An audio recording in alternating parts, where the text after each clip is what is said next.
Então, eu sou Grigor Osipov, eu tenho uma editora, eu sou filho de Alex Osipov e Maria Selma, tenho um irmão chamado Kirill, tenho uma filha de outro casamento, Caterine. Sou casado com a Tássia, que é professora universitária, formada na USP, e também psicanalista.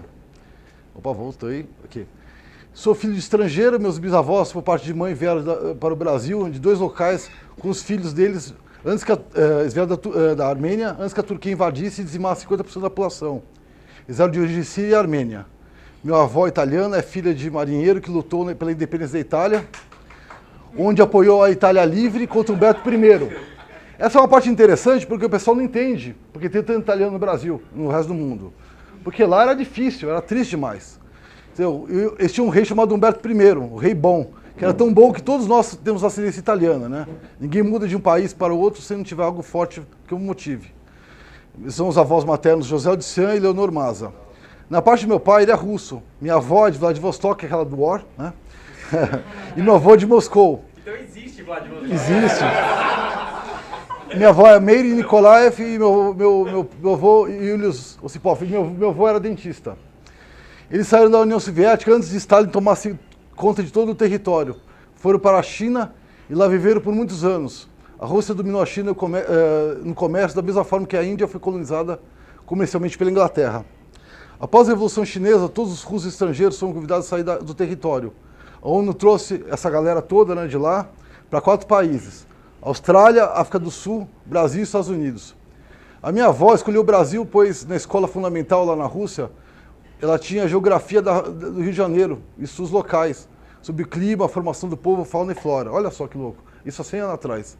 Escolhi o Brasil, pois falava que aqui tudo é mais fácil. Você pode mudar de profissão, local e tudo. Tudo é mais fácil. É uma pena que isso mudou. Mas também fico feliz por ela não ver a situação atual do país que ela escolheu para chamar de seu. Uma frase muito forte que ela contava era quando ela acabava o inverno rigoroso de menos 40 graus, sua maior alegria era ver a flor nascendo do gelo. E o Zaitsev, que é um tipo, uma lebre, um coelhão grande, saiu da toca e pelo costume milenar eslavo, que alguns devem ser aqui, como o Zinek, o Bisca, sabe que a gente presenteia o ovo, né? Que o ovo é a vida e o coelho e o Zaitsev, a lebre, representa a fertilidade. Os ovos a gente dá e o coelho a gente come, né? O coelho é bom. Meu pai é engenheiro arquiteto de sistemas de computadores, trabalhou na IBM, Olivetti e Cisco. Eu acho que conhece Cisco. Por conta, é que tem 2 Ciscos, né? Por conta do meu trabalho, do meu pai, nós viajamos muito. Moramos na Itália, passamos pela França e moramos também em Buenos Aires, na Argentina. Conheço praticamente a Argentina toda, até o Ushuaia, fui até a Antártida. Eu trago com uma curiosidade em relação ao meu avô, o pai da minha mãe. Ele lutou em 32 para defender São Paulo. Naquela época ele era menor, estrangeiro, e lutou com a alcunha de José Armênio. Essa foto aqui de baixo é a representação da relação homem-mulher. O da de esquerda é o homem, da direita é a mulher, sabe? O cara, ó, e a mulher brava, né? Quando eu morei na Itália, fazíamos a pizza da uva, vindima. É que chama de vindima. Depois tomávamos o suco, que veio meio com gosto diferente. Eu acho que era o chulé, vai saber também, né? Sabor-cheese. Voltamos na época da democratização do país, logo comecei a me interessar por comunicação. Não sabia muito bem, gostava de Jorge Oliveto, do Washington. Comecei a trabalhar com 15, 16 anos na TV1 com o Sérgio Montamello, Irene Ravache, Randall Juliano, alguém acho que deve conhecer ele aqui, que é da época da ditadura, Galvão Bueno, Otávio Mesquita e outros. Trabalhei em mais de 500 vídeos institucionais, fiz também estágio na época com computação gráfica, com o pessoal da Casa Branca agora. Tudo isso no final da década de 80. Nos anos... isso aqui é a Tássia, que eu conheci. Foi obrigada por essa foto, né? Ela não viu. Nos anos 90 trabalhamos com edição de livros e com edição com a Unesp, com a USP, ajudamos a fundar a Unip, no lugar da Faculdade Paulista, colaborando com acervo e conteúdo acadêmico. Trabalhei na implantação do Itaú Cultural, também na recuperação de memória da Vera Cruz, aquela que fazia os filmes da década de 60. Né? Nesse ínterim, tivemos um grande estúdio de fotografia, fizemos capas de fotografia para a Folha de São Paulo, temos mais de 10 mil fotos publicadas em vários meios de comunicação e periódicos. Essa aqui é uma capa da Folha de São Paulo que eu fiz. Ó, Senado amplia a quebra de sigilo, isso é de 98, hein? Olha só. Trabalhei em projetos da Petrobras, IBAMA, Itaú Cultural, MASP, Fiat, Brasil 500 anos, Ciências da Faculdade de Medicina, os USP, até o ZESP, Unesp, Incor, tá errado ali, Ford, Poli, Honda e também para o Instituto Pão de Açúcar, que trabalha até hoje, a gente faz parceria com eles em publicações. Conheço o Brasil, no Brasil, aproximadamente umas 200 cidades, tive a oportunidade de passear, mas também trabalhar. O trabalho me levou onde o conhecimento esteve, está e estará. E aqui nesse grupo do BNI descubro que conheço a maioria dos colegas e professores do professor José Roberto, do Dr. José Roberto, que o Ralph é precursor, junto com meu pai, da computação, da microcomputação, né, os 86, né? O Cantuária treinava no mesmo lugar que eu, em horário diferente, lá no DEF, no Conjunto Constâncio Vaz Guimarães. E também me impressionou de ter companheiros aqui do Rotary, e saber que o Ivan Meisler ter sido rotariano por mais de 15 anos. Por isso que eu acho que a fórmula BNI é muito parecida. Aqui conheci minha esposa, Tássia Monteiro, Ocipoff, né? Que eu sou referência dela. Então todos nós... Então todos nós podemos ser autores de livros, pois somos autores de nossa própria vida. Olha eu aqui recebendo comenda, sou comendador também. Isso aqui é... Eu conheci Pietro Maria Bardi, do MASP, essa foto aqui é em homenagem a lembrar dos tempos que eu ia lá em 82, ainda era assim, com a Lina Bobardi. Voltou então essa foto lá. Isso aqui é a Tássia e a minha filha fazendo arte no MUBI. E agora, como fazer um livro, o paradigma da lasanha e o livro. Interessante porque assim, eu sinto falta do Pedro, porque ele que falou no treinamento durante os 8 dias que eu fiz lá, que eu quase morri, que o paradigma, tudo é o paradigma da vida.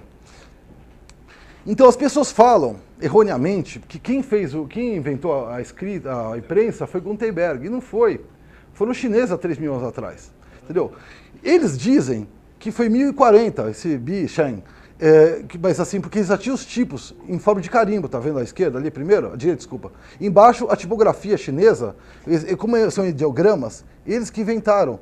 E eles que emprestaram para a China, para o Japão, quer dizer, o alfabeto, e doaram a Coreia para a Coreia, porque a Coreia fazia parte da China também. Então assim, aí depois foi desenvolvido. E assim, essa ideia, tá vendo que a similaridade do processo? Então, mas as pessoas... Por causa do eurocentrismo, sim, tudo é Europa, mas existe uma história maior que isso, né? Não existe cultura de ouvido. A história sempre será escrita por quem publicou o papel ou na formação digital. O livro perpetua o pensamento, a opinião e o trabalho, valoriza o currículo e norteia seu estudo. Essas duas fotos são interessantes porque o cara à esquerda é o cara que lê, o nerd, é o cara que aprende, né? E o da direita, ele estudou ou ela que estudou? Quem que estudou? Quem que é o esperto? Essa é uma questão importante, né? Vamos processar eles por causa da sacanagem. É melhor que... e melhora muito o seu conhecimento, a publicação, pois quem escreve tem que pesquisar e viver. Não há nada mais fácil que escrever... e foi Schopenhauer que falou isso. Essa frase é muito forte.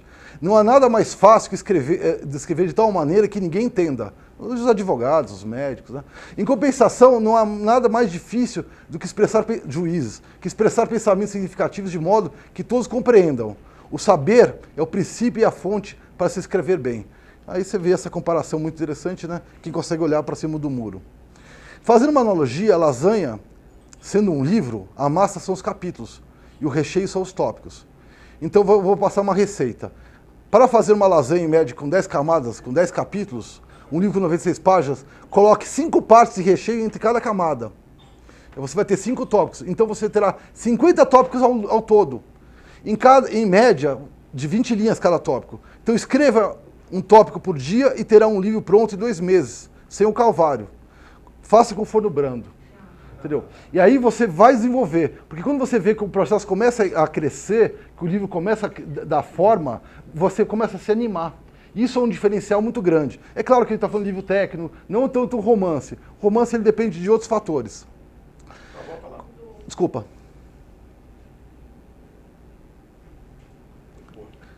Quase uma receita de MDC do BNI, né? Porque o BNI fala isso para você reduzir e fazer o quê? Pensando do micro para o macro, alinhando o pensamento, criando uma pequena expectativa, e ao final do mês você verá uma pilha de folhas repletas de vida que chamamos de livro.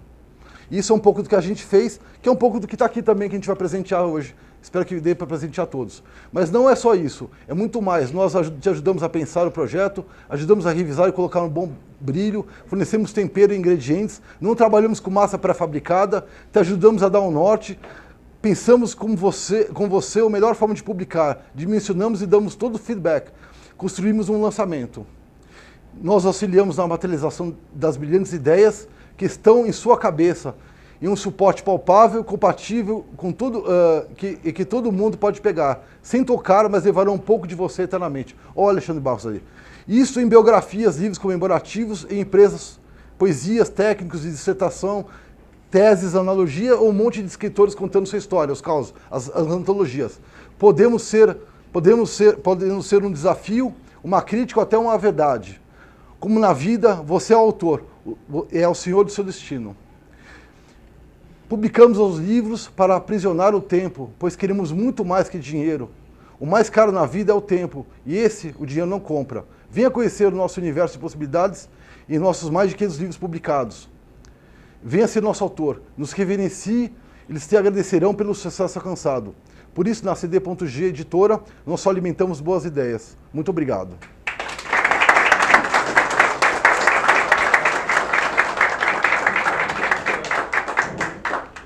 Maravilha, Gregor. Temos 30 segundos para tirar dúvidas. Alguém tem uma dúvida para o Gregor?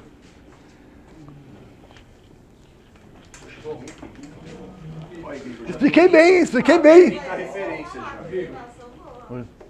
Excelente apresentação. Igor, tem alguma área principal? Eu sei que isso deve ser muito vasto, mas de todos os livros que a CD.G faz, tem algum ramo que seja mais fácil? Explica um segmento tentar mais personificar a referência. Um ramo que está, uma parte que está indo muito bem agora, por incrível que pareça esses dias, é a biografia e a publicação de teses e dissertações. Como o Fábio Costa falou, na questão do RH, as pessoas terem uma publicação fortalece muito o seu currículo. Então, assim, as pessoas estão se preocupando em materializar o seu conhecimento, a sua experiência. E eu vou fazer 29 anos de trabalho, como muita gente aqui deve ter, como o Cantuário, que o pessoal quer fazer um livro compliance, quer juntar aqui na Viviane, podia contar os casos, como o Mário podia falar sobre NBR, como o doutor podia contar algumas situações.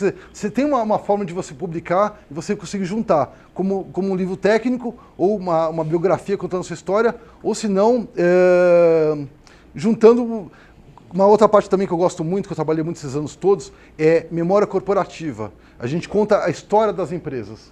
Você tem condição de passar para nós o orçamento de quanto sairia um livro com 50 a 100 folhas? Sim, tenho sim. Sim. Eu te passo o inbox, agora eu não consigo te dar, porque depende de alguns fatores, como revisão, a montagem, o acabamento. Vamos fazer Se tem figura, né? Se tem figura, Se tem fotos. se vai apoiar a fotografia, né? Se é colorido. Sim, sai na hora. Aí sim! É uma Polaroid, né? Obrigado.